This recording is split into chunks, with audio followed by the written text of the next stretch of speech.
Many fans of Attack on Titan were and are confused by the fourth season of anime, and that is understandable. So far, the plot followed almost exclusively our trio and the Scouting Corps in their fight to survive in this cruel world of Titans. At the end of the third season, our protagonists reach the ocean, thus finishing the first part of the Attack on Titan story. From this moment forward, another story starts, and it is a bit different. Mere survival and a fight against monsters is no longer the focus, at least not in the way it was before. From now on, this anime will deal with politics and the survival of Paradise Island in what is a new world for them. And compared to Titans, the political animes of Eldia are far more dangerous and ruthless. What really happens in the fourth season of Attack on Titan? And let's go! The season starts without the Scouting Corps and the rest of the faces that we all know. That seems to be the first problem for most viewers. Isayama chose a story about politics and survival of Paradise in this new world to start by introducing us to Marley. Marley is a nation who was, thousands of years before, enslaved by Eldians. In time, Marley fought for their independence and overthrew Eldian oppressors. And now in the modern times, Marley became the dominant and the ruthless side. All this is accompanied with a strong propaganda that Eldians are devils, because they can shift to Titans. Also, Marley uses Eldians as a literal weapon in their warfare and conquering of other nations, while keeping Eldians as second-class citizens in ghettos. It is immoral and two-sided. But the focus of this narrative will be politics, so it is little wonder that things are becoming two-sided and immoral. The Marley nation holds several Titan shifters, which they use to conquer a good chunk of the world. Since the shifters, or warriors as the Marleyans call them, die after 13 years, Marley invented a warrior training program, where they brainwash young Eldians who fight to the death to become the next one to inherit a Titan. As a reward, them and their families will get a status of an honorary Marleyan, meaning they will no longer be lesser citizens. Reiner, Bertolto, and Annie are warriors of Marley, who attacked Shiganshina in order to retrieve the founding Titan from the Paradise Island. All this information is necessary in order for you to understand what is exactly happening in the first episode of the fourth season. After the nations around the world found out that Marley lost its shifters, the female and the colossal one, they waged a war against Marley.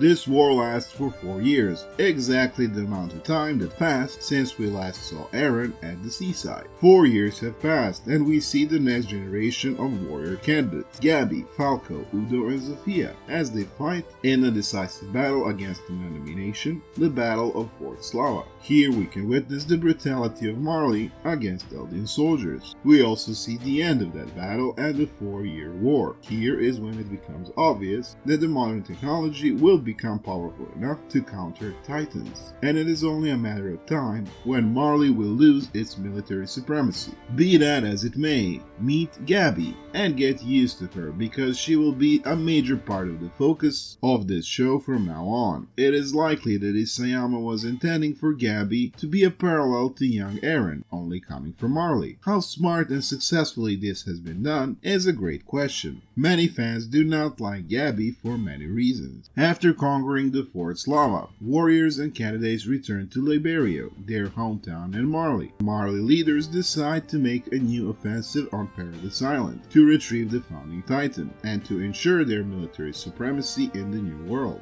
In order to achieve this, they use political and diplomatic connections of Tiber family. They are Eldians who fought for Marley and deserve the title of honorary Marleyan. Also, they have been holding the Warhammer Titan for generations. A Titan never used in war by Marley because of unknown reasons. Most probably because Isayama made him up much later in the story. The Tiber family, headed by Willie, organized a diplomatic gathering with many visitors and reporters from around the world. A stage play will be performed where they will explain the exact history of the Tiber family and depict how dangerous the Paradise Island is because of the rumbling. The rumbling is the idea that the shifter that carries the founding titan will awaken millions of colossal titans that make the walls of Paradise and send them all over the world in order to destroy the whole world. This gathering and stage play exists as an all-out call to war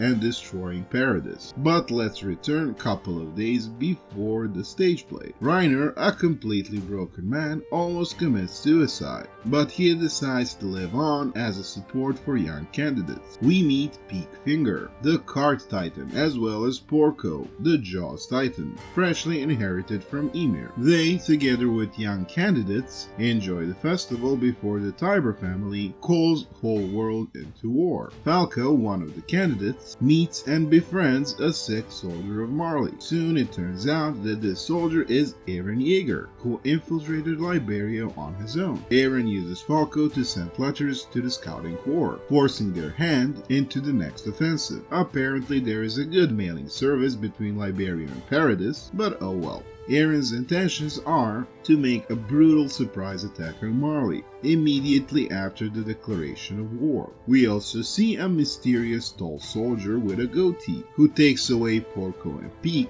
and renders them unable to fight. Later we find out that this was Yelena, a leader of anti-Marleyan soldiers in the army of Liberia, but we will talk about her a bit later. Immediately before the declaration of war, Eren uses Falco to lure Reiner into a basement.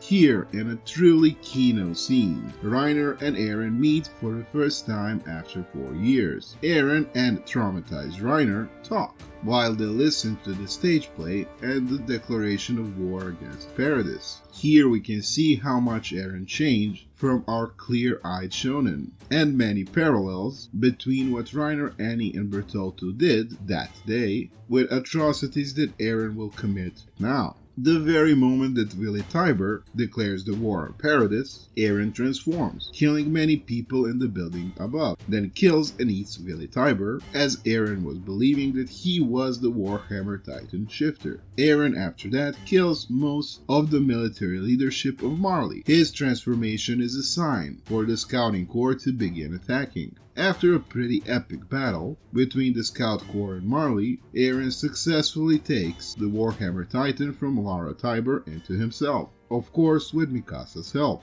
In the meantime, Peak and Porco got free and joined the battle, but it's too late. They can't really do anything against a surprise attack. Also, Levi confronts Zeke when the things seemed most bleak for Marley. Gabby manages to wake up Reiner with her calls for help. This scene was okay in the manga, nothing special, but in the anime it was truly elevated and emotionally powerful, mostly because the voice actress for Gabby did an absolutely amazing job with her performance and her spine-chilling cries for help. Reiner wakes up and fights Eren, managing to barely rescue the Jaws Titan. Eren's plan was to use this surprise attack to weaken Marley and buy time for himself and Paradise to enact his bizarre plans. While the battle takes place in Liberia, Armin uses his colossal titan to blow up the navy of Marley, further weakening the military power of Marley. Eren and the Scout Corps escape in a Zeppelin, successful in their mission. Unfortunately for fans, the Zeppelin got boarded with Gabby and Falco as well, and Gabby kills the potato girl Sasha with a single shot from a rifle.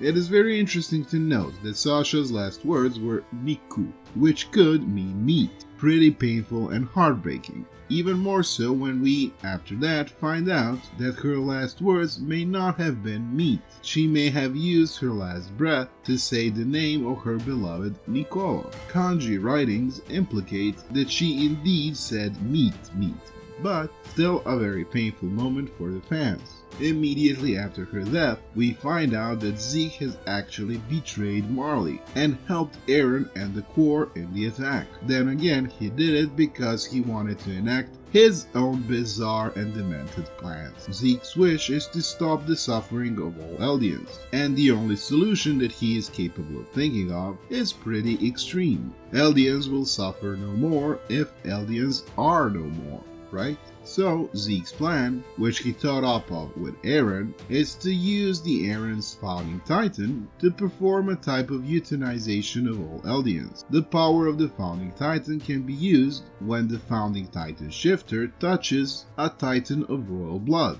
as we have seen earlier when Eren activated the coordinate for the first time, a moment we go into much more detail in our other video, Top 10 Shocking Moments in Attack on Titan. In Zeke's plan, Zeke will be a titan of royal blood, necessary to activate the coordinate, and to have a power on par with God. Zeke wants to use this power to stop all Eldians from ever having children again, thus ensuring that Eldians, as well as Titans, will die off in a few generations. In this point on in anime and manga, it really seemed like Eren was on board with the plan. But what exactly Eren's wishes are will be revealed much later, and we also touched upon that in another video of ours, Eren's powers, the founding and the attack titan. But for now it is still unknown. This is where the 8th episode of the 4th season of Attack on Titan roughly ends, and we are exactly in the middle.